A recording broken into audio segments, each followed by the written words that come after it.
This is Anderson Penn's podcast episode 191 for Tuesday, May 3rd, 2016. This is Brian. This is Lisa. It's the Anderson Penn's radio network.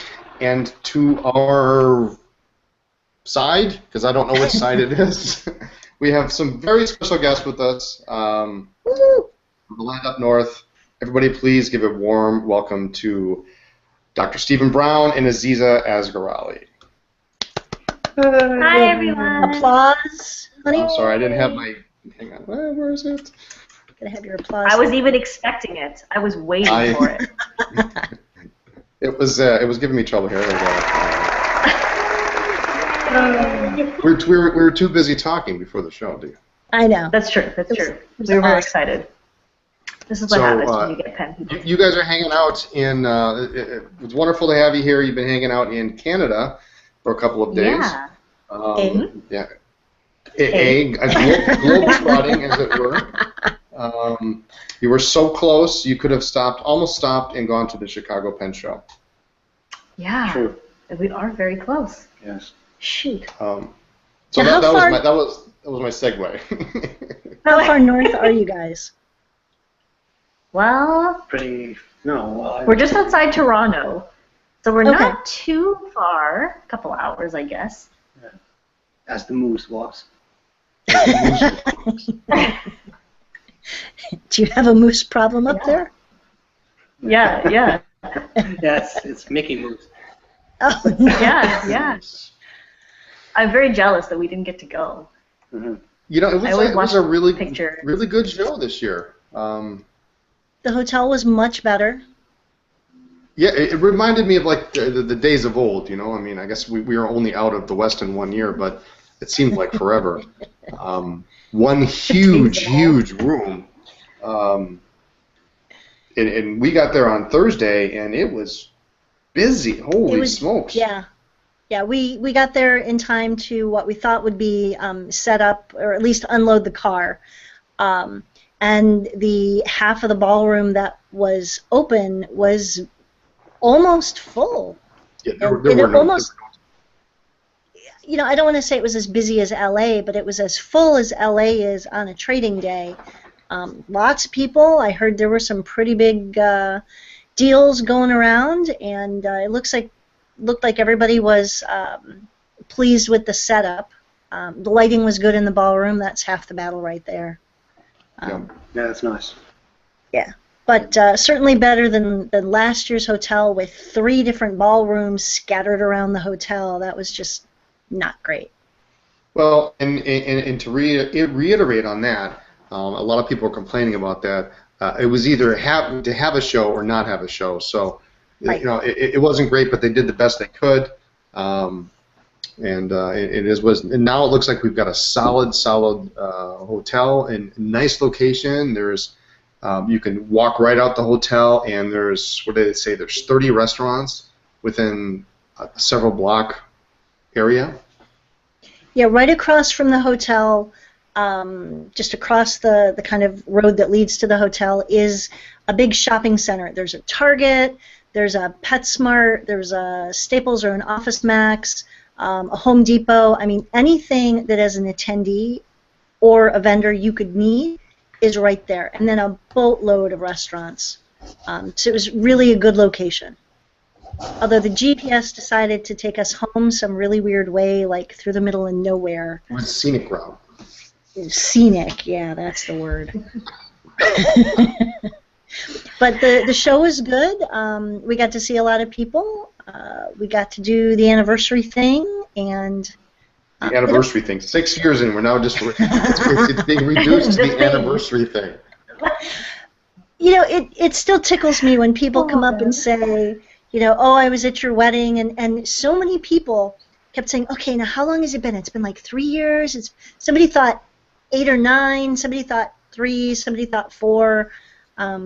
Everybody was really, I think, surprised that it was 6 and we're still speaking. We are. So. To each other.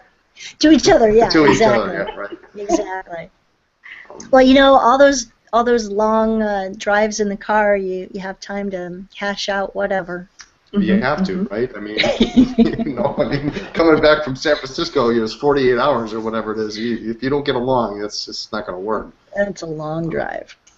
Show was good. I don't know what to say about the show. We did not go to the auction.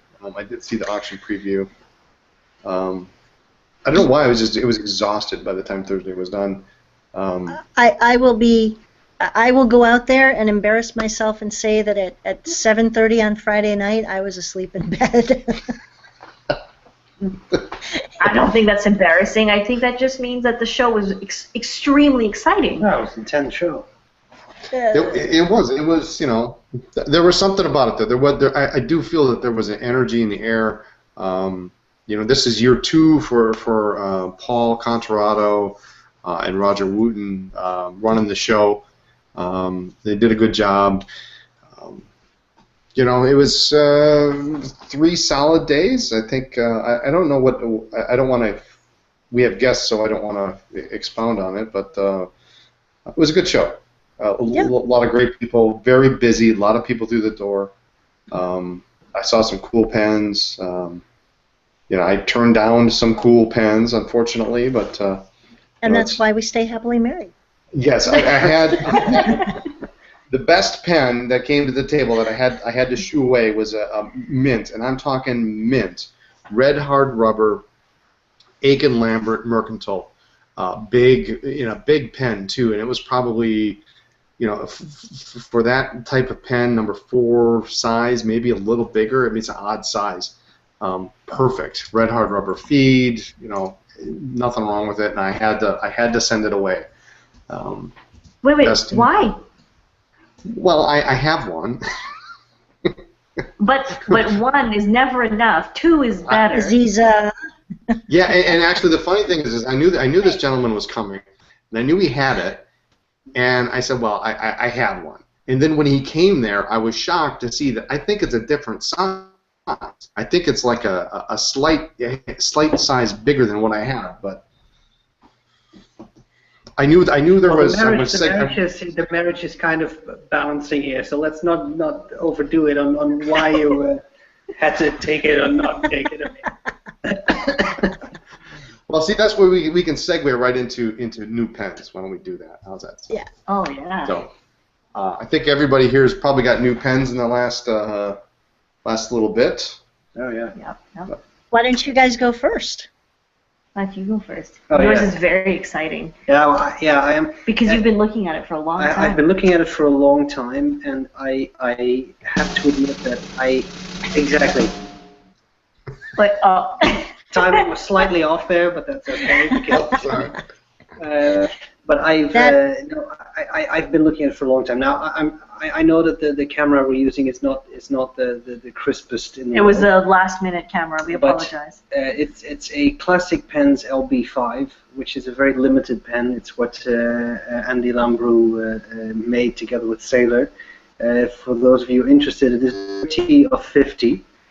And these are large pens. I mean, they are really big, and they are beautiful. This is the Cayenne one, the red one. So it's a very intense, fiery red, and I love it. Everything about this pen is perfect. It's big. It's not too heavy. It's a great balance. And what I really liked about this is that it has a. I can try and show you. I know this camera won't pick it up, but it has a cross-point nib. So it's in a nutshell 2 nibs on top of each other, which makes for a very fine line if you hold it almost perpendicular to the paper, and a very broad line when you hold it at a lower angle. So that's a great. I think it's fantastic. Yeah, and it's superb. Now, a couple questions for you, Stephen. Is that that's the King of Pen, of course? Is that larger than the regular 1911 King of Pen, or is it the same size? Yes. As I understand it, it's about ½ centimeter, so it's not much. But it's a few millimeters longer than the Ebonite King of Pen, for example. Yeah. Okay, and it is celluloid, acrylic. What kind of material? I thought it was an acrylic, right? Yeah, they describe it as it's a multi-layer acrylic or something. Blend. But what I can say is that it has lines, and it's really. It has lines. It has sort of lines running around, and it has a lot of depth. Yeah. It's a very pretty material, and so. That's a great looking pen. Yeah. It's a very fascinating material. Yeah. It's been a that while for me cross to have nib been is beautiful enthusiastic too. about something. Yeah, it's amazing. I gotta say, I mean, Sailor makes some cool stuff. They do. Yes, they do. Absolutely. And what do you This have part in of the your show is hand, sponsored Azizah? by Sailor. Well, he got his, and then I was jealous, so I had to get one too. But So you got the same thing or something different? I got the same model, but mine is the Kuseki. I apologize if I butcher that, but it's the metal ore, the earth finish, and not that it cares, but it is 31 of 50. And the only thing I did, I took my my Pro Gear King of Pen. So mine is like this absurd, epic one. That's the most epic nib ever. It's very exciting, which, of course, this is not going to show anything, but... Well, it's a shame we can't see that nib. That's a great nib. That's like the cross point with another nib. Yeah, exactly. So it's 3 nibs stacked on top of each other. It's amazing to see that, and the line it lies down. It's just. I mean, if you want to use up ink, this is the way it's. Yeah, absolutely. Yeah. And so essentially, it has 6 tines.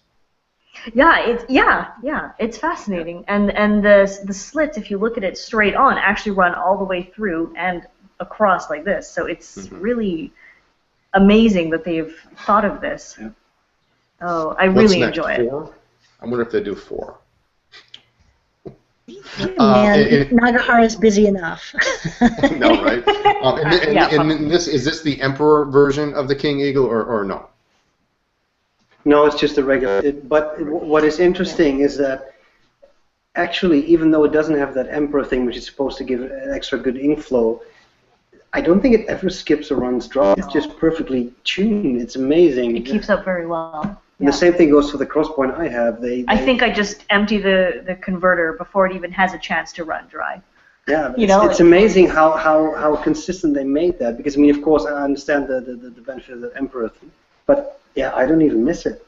No, it's so consistent. It's fun. No, those are gorgeous. I've seen those, I've seen them online. I guess I've seen them at Andy's table at shows. Certainly I've seen them in the book. But, yeah, they're just so pretty. The rings, Stephen, on yours almost look like the rings of a planet or something? Yeah. Is that what they're supposed to represent? I think it's just supposed to be. I think it's fire, and it is a. Okay. I can sort of picture a sort of flame-like thing. Right. It's such a. Yeah. It's really neat. It's hard to capture it in pictures, but absolutely. in person, like you said, in person, seeing it, it's. And Andy does great work. So very cool. Really lovely. Very exciting. Well, I don't know if we can top that. That's impressive. Ours pale in comparison, I think. I don't know. I think your collections would win. We could trade. So Lisa and I have a couple new pens. Basically, they're anniversary presents, and we mentioned these before, so it's kind of I won't say it's old news, but we finally got around to inking these up. And because one of us forgot the ink. ink. So our employee Chris came down to the show on Saturday, and he came to work the show, and his parents live in the area. So all day Friday, we kept emailing and calling and texting saying, oh, can you bring this? And oh, since you're coming, bring this. And our son is going to bring a bottle of ink from home to the store. Could you please bring it to us? And so he had this box of stuff that he brought. It was cool. Well, the funny thing was so my new pen is the Omas Arco celluloid Paragon. It's a great material, and of course the natural choice for ink is Montblanc Toffee Brown. Agreed. And so. It's the perfect ink for this pen. It's just so beautiful. I couldn't imagine putting anything else in it. And so we call up Garrett, and we're having Garrett look around at every. I have all these cabinets that are behind my head, and they're filled with ink and pens. It takes 10 minutes for him to find the bottle. He takes it in, and I'm thinking, I had already used this before. I don't want to go, and I could take one off the shelf, but I took it there to sell it. When Chris brings it, the bottle is unopened. So finally, we get to ink them up, but nice. it's a super cool pen, and I think Stephen, you've got a Arco, I think. Yeah, I do, and the material is stunning. It's something that you really, I think, have to see in person to fully appreciate it. But it's amazing what they did with that. It's just gorgeous. Yeah, we were kind of joking around the shop today, and we were talking about things that we would like to see and what would be cool. And I said, wouldn't it be cool if Sailor could get some of the Arco celluloid? Oh, Mm-hmm. I would buy that. Put it on a Pro Gear or something. Would that be I cool? would definitely go for that. Yeah.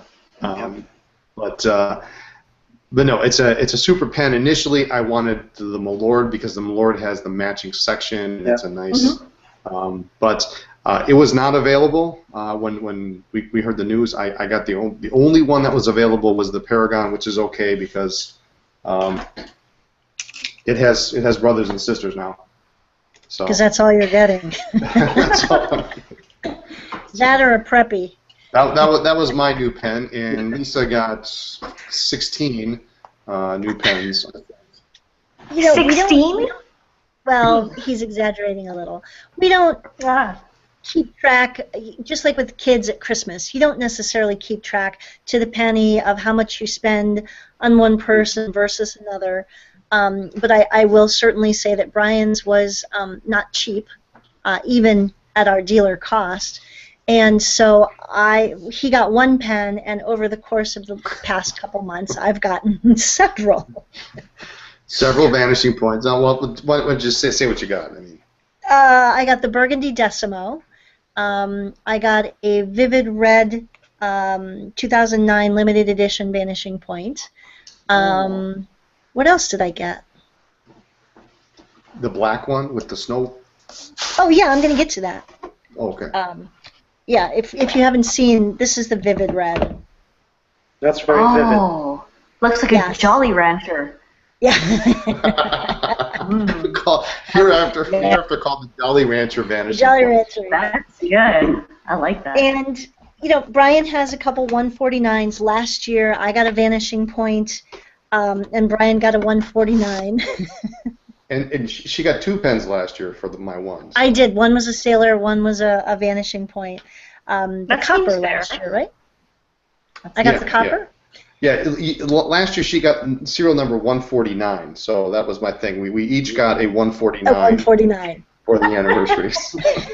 Mine was number 149. His was a 149. And it occurred to me that I don't have a modern, classique-shaped Montblanc. We're official retailers, and that was a big deal for us. I've got a couple Montblancs. We've joked in the past about my collection of Montblancs that don't look like Montblancs. They look like St. DuPonts. They're thin, flat at the ends. And so we had a Chopin that we picked up in that big collection when we bought the stationery store. And so for the anniversary, I got the Chopin because I don't like big chunky pens. And the 149 is just huge. The 146 was even, this is what, a 144? Well, no, that's in between. I mean, see, that I think is really the perfect size. That 144, the Classique, is a little bit smaller. Yep, that's right. And this one's a little bit bigger with the screw cap. I think it's the pen they ought to have made the 144. Yeah. So I ended up with the Montblanc Chopin, and for me it's the perfect size. I really like it. I inked it up when Brian inked up his, and so at some point maybe we'll just put my pen in between your pens in your pocket, and it'll be like mommy, daddy, and baby pen or something. Oh, No, I didn't. Pen family. Pen family. I didn't even write with it. It's a medium nib. Yes. Montblanc is usually a little bit generous. How do you like that nib with? I'm trying it right now. It's fine. You're trying it right now. Let me just play with it. No, it's good. It's a medium. I wouldn't call it a fat medium. I wouldn't call it a narrow medium, but it's good. Okay. Smooth writer, and it's nice to have probably what will be my only Montblanc. I have other pens that are on my hit list next, but we'll see. That's a nice looking pen. I like that one. Nice. Yeah. I think the size is just the Classique is so small. Now this has the same nib, but this is just slightly bigger, and and the screw cap is so much nicer, I think. But it is what it is, right? So, we were going to talk about pen shows, and we made a weird segue. Both of you have been to pen shows in the United States. Mm-hmm. And now you live in Europe, or you do live in Europe. Which shows have you gone to in Europe, and can you comment on differences, similarities between European shows versus U.S. shows? And start it with let's start with which shows you've been to in the U.S. and then which shows you've been to in Europe, and maybe expound on that. All right. Well, my first show was the Dallas Pen Show, and I know that's one of Lisa's preferred shows, so I can say it was pretty awesome. It was really good. The first year you went, we didn't meet you, and it was the second time. Yeah, because I kind of hid and I was terrified. I was like, oh my god. I'm like starstruck. So I basically hid around the corner and I just watched. But the second year I did. That's crazy. But it was a nice size show. It was a nice length of time. Everybody was really welcoming and warm and like talked about what they had, and I was at that point not very familiar with fountain pens, and so I was still in the learning phase. Of course, I'm still in the learning phase. I was really at the start of the learning phase. And the next year, of course, I knew a bit more, so I was a bit more comfortable. But so I've only been to the Dallas show. But you... Well, that's a good show. I mean, I always consider the Dallas show to be kind of the top of that middle tier. If you split shows up into 3 tiers, that was a decent, really good show. Yeah, I mean, I have no other U.S. shows to compare it to, but I thought it was really enjoyable, really nice, not too overwhelming. Yep. Yeah, nice show. So if you want to go, you should go to it. I was only at one U.S. show. That was the DC show, which I think still goes by the moniker of the biggest pen show in the world. And I found that absolutely fascinating. I mean, it is huge, and in that regard, it's spectacular. It's also very long, with 4 days, 2 public days, I think, but officially 4 days, and people can get in. So it's very interesting and big. I mean, I have never ever seen that many pens in one location anywhere in the world. So I mean, in that regard, I would say it's like definitely worth it. A pen fantasy. Yeah, like a fantasy. See what I did there? Doesn't sound right. Anyway, I'm not sure. Yeah. So Moving on. I mean, that's an experience that if you really like pens, I think you should really try to have at least once, because it's so overwhelming, but fun, not overwhelming in a bad way. Mm-hmm. Yeah, if you can't find it in DC, it probably does not exist. Or you don't need it. Yeah. You don't need it. Yeah. I like that. Now, what's the difference between the U.S. shows and the European shows? Well, I think we can talk about this for hours, because there's a lot of differences. You want to start with the... Well, we have been to the Tilburg show, which is the smallest pen show in the world. So in that regard, it's basically like 1 month after the greatest pen show in the world is the Tilburg pen show. So now, for the record, I mean that sounds a bit mean, but I mean there's nice vendors there. It's not. It's like, pretty like small though. But it is small. It's small. Yeah. And I'm trying to get an estimate, maybe 20 vendors. I think it's more than you think, but it's. I mean, if you compare it to a multiple day US show, it's also, you can basically count the hours of the show. It's like 10 to 3 or 11 to 3. It's very short. People pack up soon. Yeah. So. So we've done that one, and we've also done the Cologne pen show in Germany. Yeah. So of course, you've done the Tilburg pen show. I've done the Tilburg pen show multiple years, and it's the same stuff every year. So that's. So hasn't changed? Hasn't No. it evolved over time? No. Or anything? Okay. Well. No. Well, I think differences are that, first of all, many, maybe all, but many of the US pen shows are multiple day shows. yeah, that's the major difference. I The would say. European shows typically are a day, often hours, something like 10 to 5 or 10 to 4, something like that. 11 to 3. There are, 2 to 3. There are with lunch break, half an hour. So there's there are some multiple day show. The Madrid show is a multiple day show. But That's generally seen as the biggest one. Yeah, I think so. Yeah. Yeah, I think so. But I haven't been there, so I can't really comment on that. For me, one of the differences is the European pen shows that I have been to are very, very vintage focused. So Okay. I would say it's maybe 90-10 vintage modern.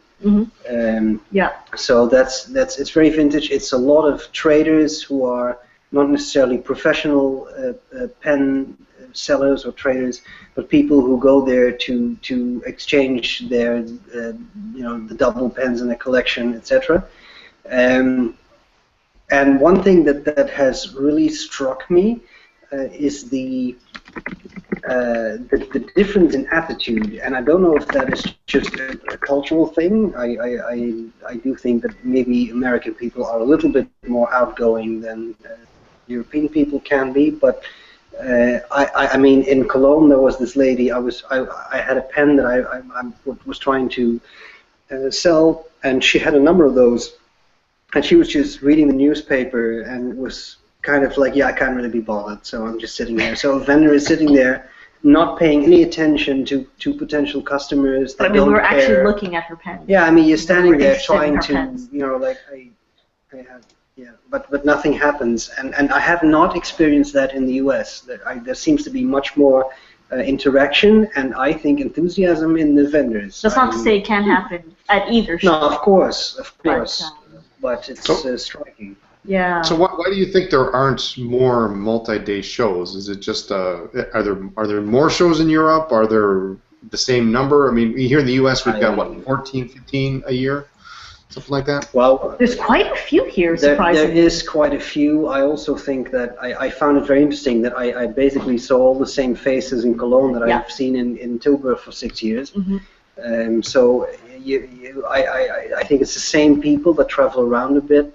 It's entirely possible that Europeans are more stingy and just think, no, man, one day. He's a European. I'm not saying it. No, so I can't say this, but I mean, it's just like one day is let's not get crazy and pen out too much. Let's just do it all in one day.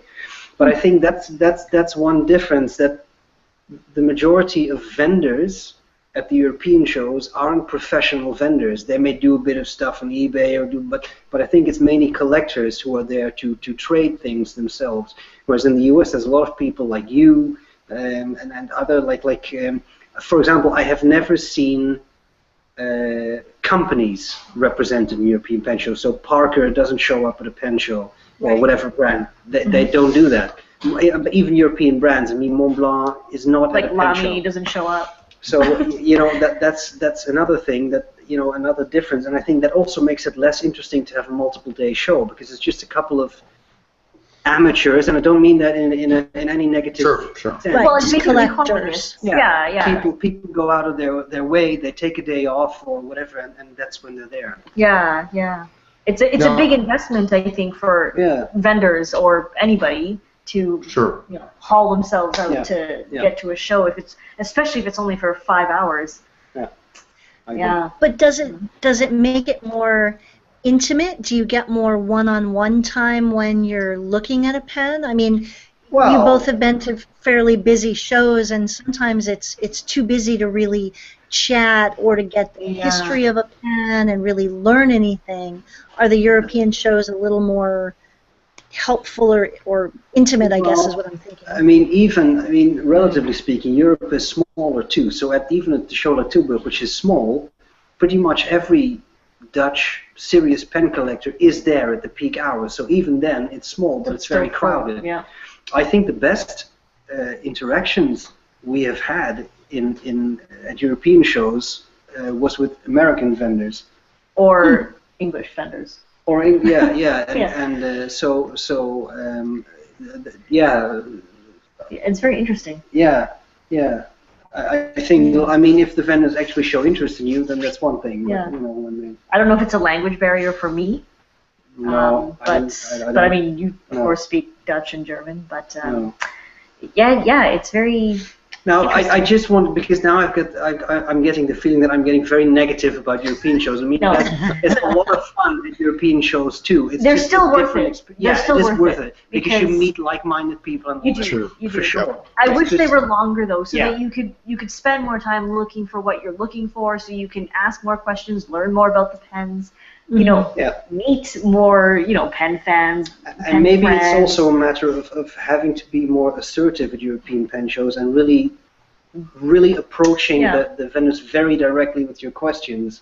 For example, in Cologne, I saw a Montblanc with, it didn't have a white star at the end, but a swastika, and it turned out it was a Nazi pen. Fascinating. But I mean, that's fascinating. But I asked the person selling that was actually the organizer of the show, and I asked him about it. And he gave me a whole explanation. So I do think, I mean, you can do it, but Of course, it's a two-way street. Yeah. We have to also engage them. Yeah. Right. Yeah.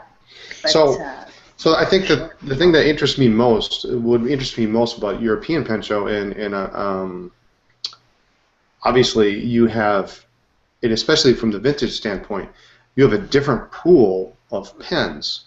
Yes. You don't have. Absolutely. I mean, obviously over here we're very much focused on the big four: Waterman, Parker, Schaefer, Wald, Eversharp, and a few others.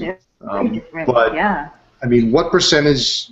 I mean, are U.S. pens over there still a large percentage of the vintage pens that you see, or do you see a significantly larger amount of say Pelican and Montblanc and Conway, the British brands?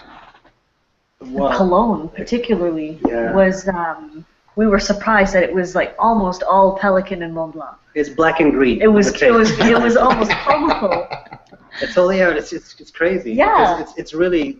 I mean, I honestly think it's safe to say that 80% there was Pelican and Montblanc. Yeah, probably higher. Yeah, it was. And the rest amazing. was starch. So. Yeah, starch. The starch is the 10% modern. Exactly. All the rest, but I mean. I do think it's different, because in Tilburg too, I think it really is mainly, it's a lot of Pelican, a lot of Montblanc, some Waterman, but then I mean slightly more, a little bit more modern Waterman, I think, not your ultra fancy vintage. My ultra fancy? You're the flexy lady. It's definitely. Anyway, so I think that balance is different. That's very interesting. Yeah. So how is the price point then? So if you've got a whole room of Montblanc and Pelican. Oh my God. I mean, is it significantly cheaper? Is it? I mean, I don't want to say cheaper, but is it less expensive? Is it easier to find a nice Montblanc than it is, say, in the United States? You have a lot of options. Yeah. Azizah was looking for a specific Pelican. Yeah, I was looking for an M400 brown tortoise. And vintage one, right? And you had not a vintage, but the older style. The older. Yeah, and better stuff. No, but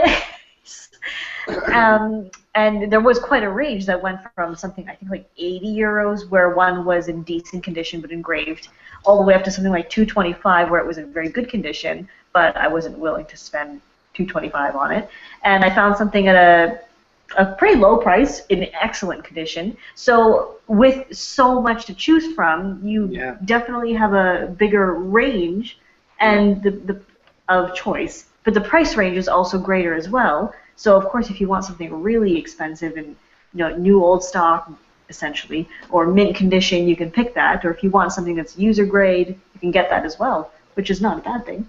No, you get yeah, it's much more an offer. So you can definitely pick your pricing. I think. Yeah. That is an advantage. Yeah. Finally, yay! It's just Something different set of good. scenery. Yeah. So. Yeah. Oh, yay! And It's not we have all a special terrible. guest that just came to the podcast. Oh, best one. All right, just for Azizah. She's not very happy with me. She's like, I am gonna kill you. So in case you see this tail that's flopping up here, that's Spork. Brian's cat. She's participating in the pen chat. Well, you know. Well, we were joking that how funny it would be because she usually just lays on the bed or does whatever, and how funny it would be if she came out when She we were knows. doing the podcast. She knows. Yeah, She knows. She's like, there's pen chat going on. I'm gonna come Exactly. and participate. Oh, she's adorable. Just gonna come and mess with everything. Yeah. Yeah. So, as long as she doesn't hit the stop button, we're okay. Yeah, That's happened to us before. yeah, it's definitely happened. Yeah. What else? What else do we wanna chat about? Got any- I don't know. Well, one other thing I could toss out is Lamby. Yep. They often have older Lambys that are hard to find, like the colors, like the red with the yellow clip, or vice versa, and the gray. Where? At the European pen At shows. European pen shows, yeah. Oh, yeah, yeah. sure, yeah. They're just fairly easy to find there. Of course, they're expensive, but Okay. there's quite a few of them. Yeah, that's No, this past weekend we got the orange with the red clip Yes. Yeah. Song. in the original box. So Is that to keep for yourself? Yes, it is. yeah, at that price that we got it for, yeah, absolutely. So Oh, nice. Yeah, it was. That was a good-looking one. I like that one. Yes, I and it don't was. think it had ever been used either. And it was kind of a surprise. Awesome. Brian just kind of said, "Hey, look what I found," and I have a collection of Lambys. I don't do. I'm not too active in my search, but this was really cool. Well, if they come around and they're the right price, you buy them. So like we ran across a Savannah Green once. I think it was in a junk bag. Yep. We paid nothing for it. Yeah, it was crazy. So. Oh my goodness. What else? So what else is going on with you guys? Podcast, blog. What's going on in the rest of your world? That's a good question. Yeah, that is a good question. What did I just do? I just had a review go up of a ballpoint. That really? was apparently very shocking to a lot of people, but including myself.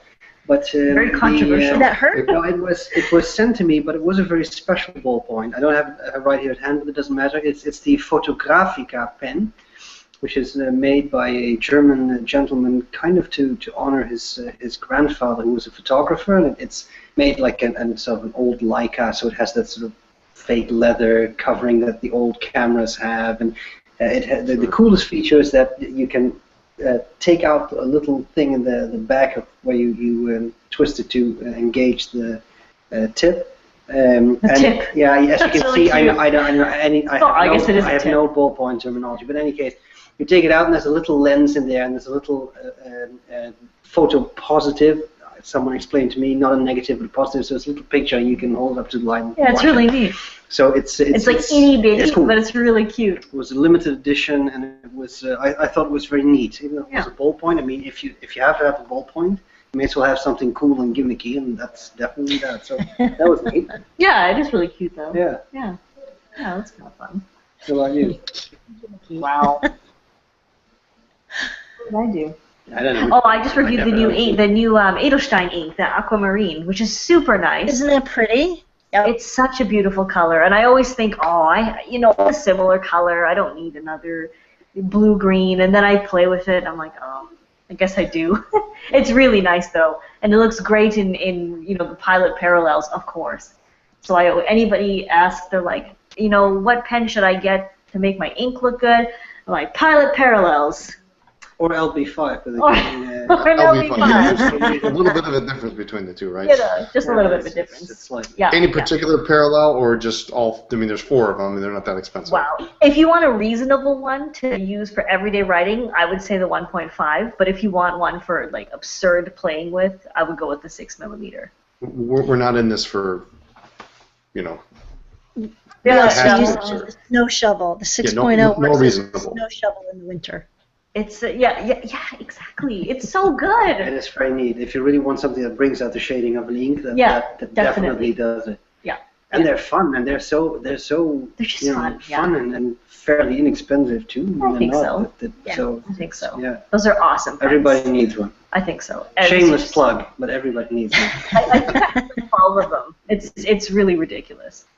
Just in different sizes. Now, not everybody needs 12. One really. Yeah, but then they're always inked with different colors, you know. So anyway, and then you can do the gradient things and you know. Yep. Do gradient. Yeah, you can. Anyway, no, I just it's sound cool. crazy No, it's now. cool. It's cool. Those are awesome. The whole I like those a lot. moderation thing doesn't work too well for you, Azizah? Well, it does sometimes, but not with this. I moderate in that I moderately. She moderates by thinking, instead of buying 10 pens, I'll buy 9. Yeah, there. Moderation. I do the same thing. You see, there we go. There we go. We're siblings from a different. Exactly. mother. Yes. There you go. Yes. Yeah, exactly. Should we mention, go through a couple things around the new items that came in, maybe? We should. There's some cool stuff. Some cool stuff. Now, I don't know if you guys have seen this yet. I would imagine you probably have an easier time of finding this than most folks do in the U.S., but the Montblanc Heritage Rouge et Noir Ebonite Limited Edition. That's cool. Quite frankly, I was shocked it showed up in the store. I had ordered it, and then it was on the order form, and then it was off the order form, and then it just showed up, like 2 days That's before, Montblanc. 3 days before the show. Yeah, neat. It's ebonite. It's got that two-tone nib. It's got That's cool. little red jewels in the eyes. It's a killer pen. 1906 available. I don't know. Have you guys seen the pen yet? I haven't seen just the resin one. Yeah. Okay. Yeah, it's But neat. even It's, the red ones are cool. So. Yeah, I think they're really nifty. Yeah, They Coral, did a good the Coral job. was a one-shot thing, and who knows about the black? But I think they're still releasing some of it, because I don't know any dealer that has gotten anything other than a black fountain, black medium point fountain pen.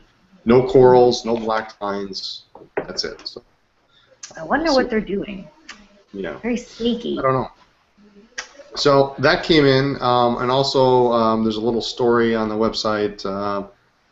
Pilot Vanishing Point 2009 limited editions we just happened to stumble across at a pen show. New old stock. Lisa, you want to talk to that? Well, You're hanging on to it. I'm hanging on to it. Yeah.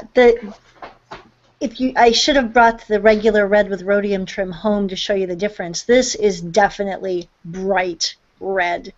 Now, when Pilot makes their limited editions every year, they also make additional parts in case there's a problem with the barrel or either half of the pen. They do make some extra pieces to use for repairs, for replacements, etc. And we stumbled across a batch of the replacement pieces, never been used, and they were put together as pens. They're authentic, vivid red, as you can see, but these are not numbered, and they don't come in the fancy box. Essentially, the pens were assembled from these now no longer needed caps and barrels with the nib. So it's everything as is. It just doesn't come in the cool little box, and these are not numbered, but they are 100% authentic Pilot Vivid Red. So Great. I managed to snag one as part of my anniversary. I used air quotes on that. I managed to siphon one off. Well, Like it was a She needed one to explain the yes, to story demonstrate, of how to they show, were created. Exactly. Yeah. See, So it's kind of cool, actually, that I don't know where these were. I don't know how it all came to be, but we managed to score just a couple, and they will go fast because if you've ever wanted one, now you can get one, and they're really hard to find. A friend of ours who collects Vanishing Point said that that's one of the harder ones to find. So yeah. I've never seen that one before. Yeah. It's kind of cool. So that's in the new Retro 51 popper is in Surfin', so just in time for soon to be summer. I guess we're rolling into spring, but the Surfin' popper that came in, and one that I'm surprised Azizah has not said anything to me about yet is the D. Leonard dip pen nibs that are now on the site. Oh yes, yes. These things are crazy. They're beautiful to look at. Yes. And the photography on those are superb. It's like nib porn. Thank you. Yeah, the photographer does a great job. But nib porn, yeah. They're flexible. They've got different features. They're neat. The Shakespeare one has got got a little picture of Shakespeare on the nib.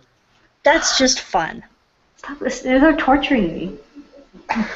And the best part is they're only like $2 a piece. You know. Yeah, that's true. That's true. That's great. That's great.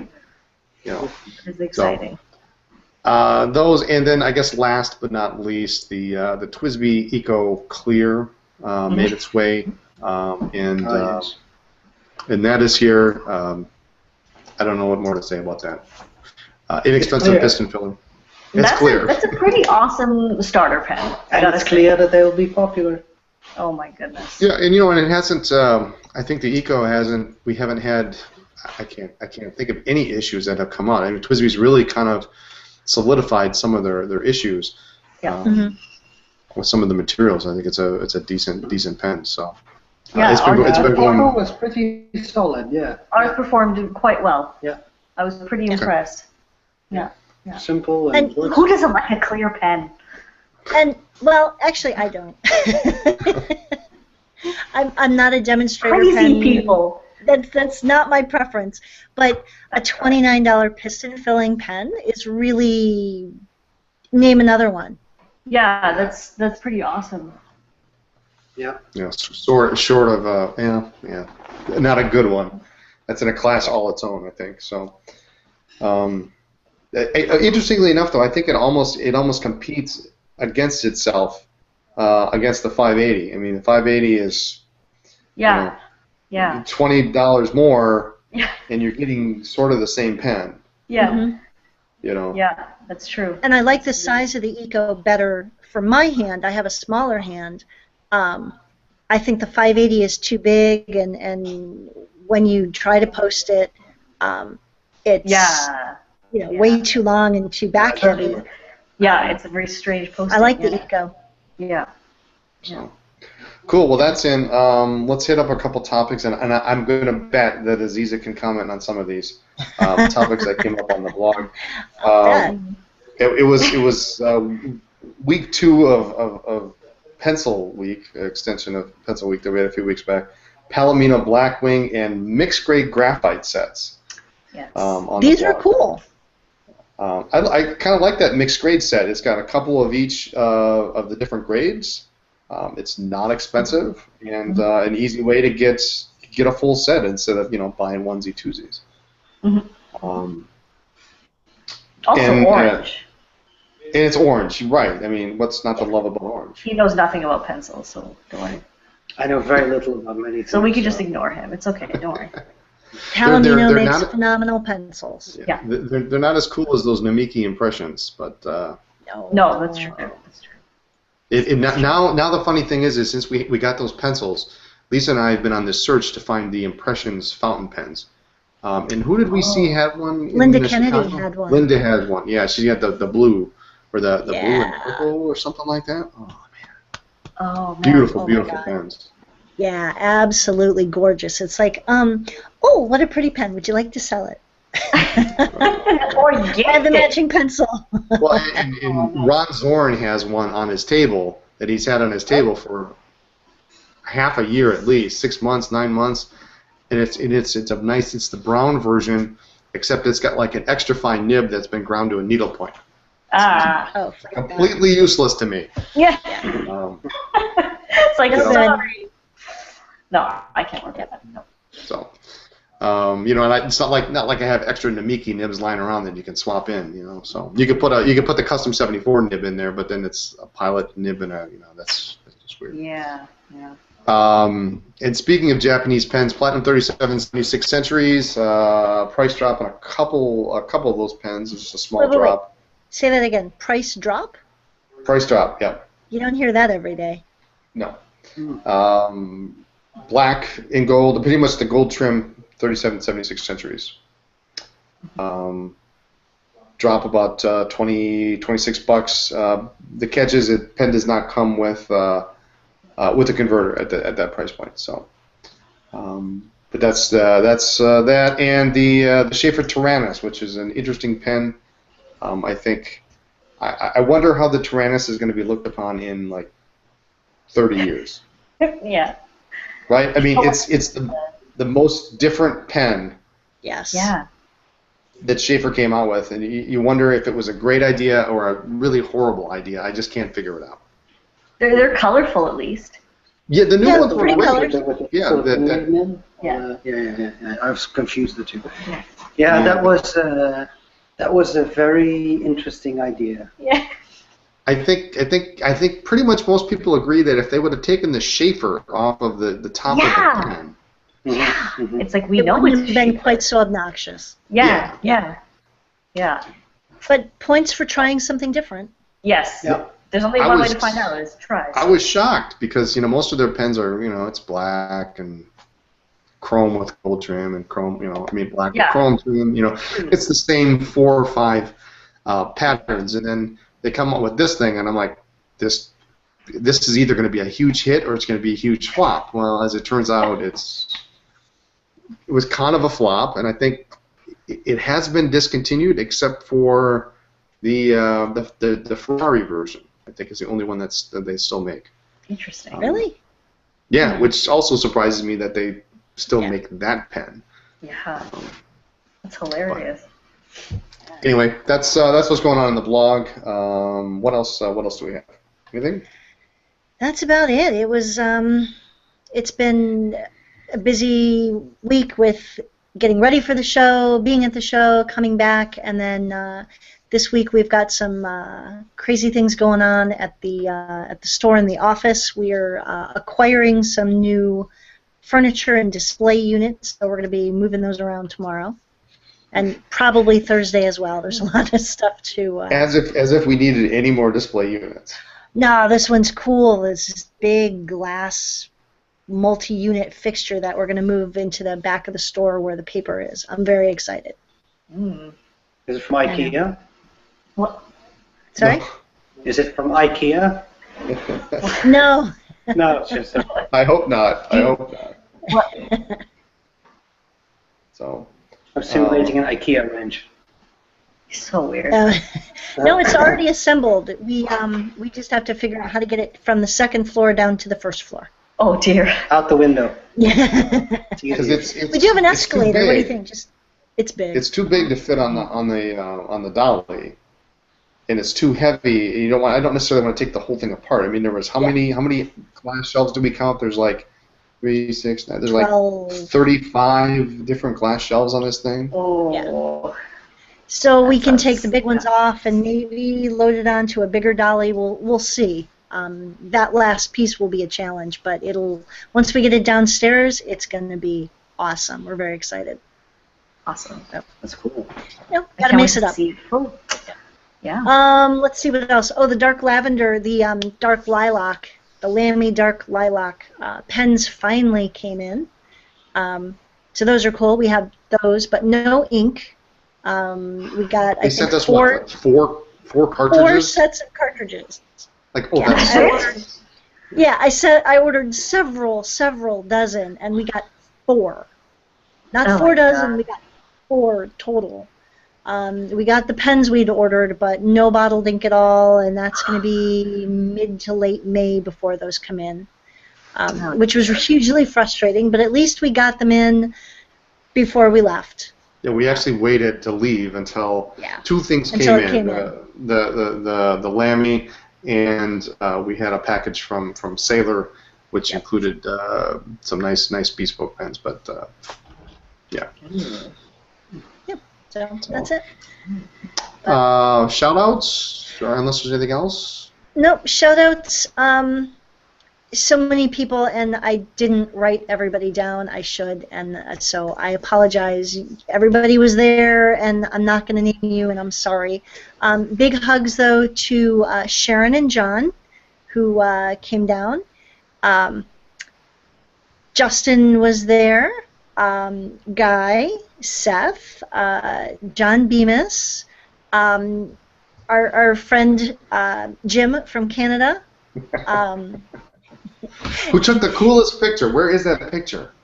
Oh, the black and white one. Yeah, he had this really cool camera, and he took a picture, and then he asked if we wanted a copy, and my assumption was he would email me one, and he pulls this thing out of the back. It's like a Polaroid. It's a Polaroid. And like the old-fashioned, yeah, it's really cool. Yeah, so you see, it's a black and white of Lisa and I at the pen show. That's awesome. That's really neat. It's totally cool. Hector's in the chat. Hector and his wife Connie were there. Hector had this big camera with this huge. What is that thing? It looks like a telescope on the end of it. Yeah, and a flash on the top. I know, but it was cool. It was this big telescope. Yes, that's what it was. That's what it looked like. It looked like a big telescope on the front of his camera. Always good to see Hector and Connie. And so we got to talk about leaving kids at home while we're at pen shows, and it was a good time. And one of many sets of people that came up to us to tell us that they're visiting us at the store this summer. Yes. I mean, that was like every fourth person came up and said, "Okay, I've got reservations." I'm so excited. I'm coming up the week of, EAA. I'm coming up the last week of June. I mean, it was just nice. It's going to be crazy this summer. People are going to be coming up all the time. Yeah, and it was also a very baby-friendly show. Lots of little kids under like 2 or 3. Justin brought his son Desmond, who is just the cutest little thing. And our good friends Michelle and Ariel Kulik were there, and they brought my little boyfriend Lior, who is so big now. Careful, He's Ryan. 16 months old, running around. Everybody's picking him up. There's a great. I thought there was a picture of Osmond Sumer, the incredibly knowledgeable Montblanc expert, with Lior on his shoulders, and Lior's like playing the drums on Osmond's head. It was great. But quite a few people had young kids, and from what I could tell, all the vendors were just excited to see, a younger generation being brought to the show. Nobody was upset about kids or anything. Kids are usually very much welcomed, and kids make out like bandits at shows. Yeah, I don't think Lior was really taking in the pen experience. He just was there. He was just excited to be there and have everybody talking to him, and all the ladies oohing and ahhing over him. It's quite the flirt. Azizah and Steven, do you have any shout-outs this week since you're live here with us? We went to Lay Wines on Sunday? On Sunday. And we met a whole bunch of pen people, and it was awesome. Yeah, it was very neat. There were a whole bunch of people, and I was jet-lagged. But hello to everybody, because it was a lot of fun. It was just really fun to meet people in person that you interact online every day, or not every day, but frequently. I'm sure you guys know what that's like, because you meet people at shows, and it's really fun to put a face to the names. So. Also, I think it's worth it to give a shout out to the shop owner there. Yeah. And his amazing staff, who were all very knowledgeable about pens and very passionate about pens. So it's nice to see people who really have a passion for what they're selling and not just selling it to make money. Yeah. I think that's the difference, right? Yeah. Yeah, that's definitely It really makes a difference. Yeah. Very cool. And of course, we want to thank you guys for being able to be on the show. And it was, I won't say a minute thing, but it certainly hadn't been planned out for a long time. It just occurred to us that we were all in the same time zone. So it's like a double date. It was like 3 o'clock, 4 o'clock. Yeah. It's kind of sad that our double dates are on a podcast, but I'll take what I can get. Yeah. Yeah, that's true. That's true. Yeah. Yep. Awesome. Anything else this week? We wrap it up? I think we're going to wrap it up. Okay. Great. Aziz and Stephen, thank you so much for being on the podcast. Everybody else, use your pens. Thank you for having us. Send us a note, postcard, letter, or show off your handwriting. We would love to get snail mail from you. Am I supposed to read the next line? Lisa screwed up the script here, so it isn't screwed up. She changed it on me. So. I noticed. I noticed. Gotta keep it interesting, write to us at 10 East College Ave, Suite 112A, Appleton, Wisconsin, 54911. Oh, I'm supposed to say that. Check us out on Twitter, Facebook, Pinterest, Instagram, Periscope, and every other form of social media at Anderson Pens. The blog is blog.andersonpens.com. And the website, of course, is andersonpens.com. Thanks so much for listening to the podcast. We will see everyone next week. And again, thank you so much, everyone, for joining, and have a good night, everyone. Bye. Bye. Bye.